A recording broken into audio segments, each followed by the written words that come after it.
Hi everyone, it's Lisa and welcome to Lisa's Stamp Studio. My quick tip today is about scoring. You can use your Stampin' Up! Trimmer, but I have had difficulty getting a really decent score line on vellum. So I thought the other day, geez, I wonder if my old-fashioned trick of scoring works.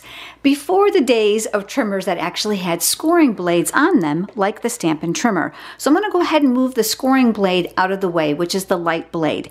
The Stampin' Trimmer automatically includes a dark blade, which is for cutting as well, which makes this a really awesome product. The trouble I have experienced is that the little nub on the scoring blade becomes worn over time, and sometimes my score line is not prominent. Other times it scores too well and it almost makes the vellum crack. So I thought, all right, let's try this. I'm going to move this up out of the way.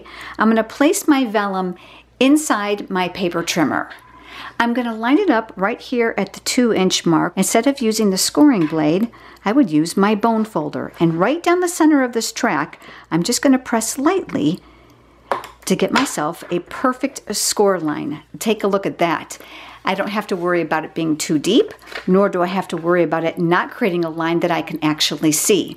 It works great on thick cardstocks, also works great on window sheets, acetate, and of course, thick Whisper White and vanilla cardstocks. I'm really hoping that today's quick tip about using your bone folder inside your trimmer as a scoring tool is going to help you, especially with your vellum.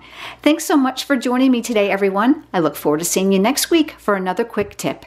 Have a great day.